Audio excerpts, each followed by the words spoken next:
Hi guys, it's MTG here, and earlier today I got my iPhone 10 in the mail.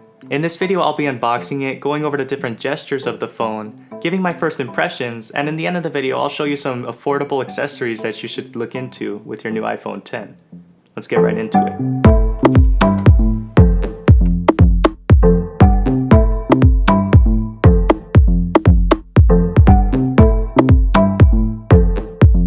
The iPhone 10 unboxing experience is identical to what you'll experience with any other iPhone unboxing.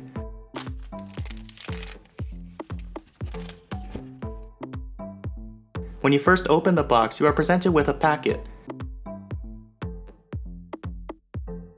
In the packet, you'll find the usual Apple stickers, warranty information, and a quick start guide that tells you how to use the new button layout and gestures.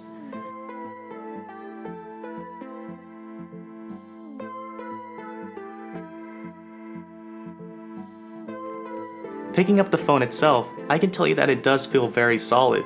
It has a nice weight to it and feels well put together and not like a toy. But it isn't too heavy where you'll notice it in your pocket. The first thing you notice is the iPhone 10's screen. It is a 5.8-inch OLED display with HDR and a resolution of 2436 by 1125. It is powered by Apple's new A11 Bionic chip and neural engine.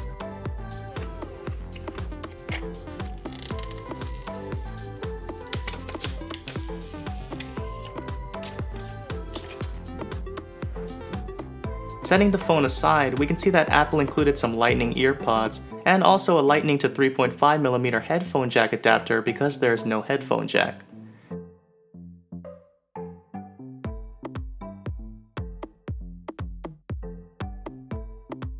Apple also includes the usual USB power adapter and also a USB Type-A to Lightning cable. Using the phone for just a few hours, I can say that it's very Apple in terms of design. Every edge is seamless and the edges are polished aluminum, but the actual usage isn't very Apple, and as of now I don't know how I completely feel about it. Don't get me wrong, I love that Apple finally made a phone that deviated from their usual playing it safe. They took design risks and even took risks in terms of the software with their new flagship. But people are attracted to iPhones because any person from a toddler to an elderly person will be able to pick up the phone and know how to use it. With the iPhone 10, this isn't the case at all. There's a gesture up to go home. There's a gesture up but slightly slower to access recent apps. There's a swipe down from the top right to access the control center, but there's also a swipe down from the top left to access notifications. The right button is now a button that you can still lock the phone with, but if you hold the button, it doesn't turn the power off, it activates Siri. To take a screenshot, you have to short hold the Siri button and the volume up button, and if you long hold the same two buttons, then you will be able to turn off the device. All of the gestures and button presses I just talked about aren't too intuitive. You won't be able to just pick up the iPhone 10 and be able to know what to do right away like in previous iPhone models.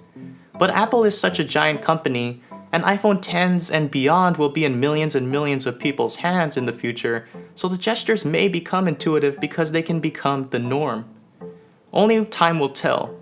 I think the gestures are an interesting concept and don't think I have used them long enough to formulate a strong opinion about them. But I still commend Apple for taking some risks with this phone. Although the notch is odd at first, you stop noticing it after the first couple of minutes of use.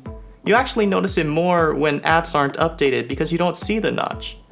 Face ID works well most of the time, but I did have some instances where I was forced to enter a passcode for some reason, but 90 to 95% of the time it worked, and it worked quickly. Also, you can rest assured that the iPhone 10 does not show any major issues that the Pixel 2 XL screen showed. It is obviously a very high quality display and does show colors accurately without looking dull. But with such high quality components, Apple will charge a ton to get this repaired. So I wanted to show you some inexpensive accessories that you can use to help protect your new iPhone from damage. GPL sent me some cases and tempered glass screen protectors. They didn't pay me to make any sort of video, but I wanted to include them in this video because everything is just $10 except for the Everpure Max case that is just $13. You just spent over $1,000 on a phone, so you shouldn't have to pay too much to protect it. Both of these cases have clear backs. The Everpure Hybrid Clear case is completely clear and is very slim. The buttons are a little difficult to press, but I don't know if it will get easier with time. The Everpure Max case is a case that I can see myself using on a daily. You'll still be able to see the back of the phone so people know it's a new iPhone, but you can also feel confident that your phone will survive any normal drop. Honestly, I had very high hopes for the screen protector because I love tempered glass protectors because it makes me feel like you don't have a protector on your phone. But they are hit or miss in terms of applying, and when I put mine on, it had some bubbles around the edges even though I made sure the phone was spotless before applying. This protector feels great, looks great, works well with G-Pel cases for sure, but when I applied it there were bubbles, so I don't know if it was just me or the protector. The links to these cases and protectors are in the description. They make a privacy shield protector that you should check out as well. All in all, I like this phone a lot better than I expected. The design grows on you and I love how Apple actually tried to take risks with this new phone. Yes, the price is insane, but Apple tried to at least make it kind of worth it by giving it top quality components and top quality software. Stay tuned for more videos involving the iPhone X like camera comparisons and head-to-head reviews. Let me know what other types of videos you want to see. And if you like this video, please give this video a thumbs up. I'm working on a ton of new content right now, so please click the logo down below to subscribe, and make sure to have the notification bell clicked to stay up to date on my latest videos. Check the description for links to my social media accounts, and as always, thanks for watching, and I'll see you in my next video.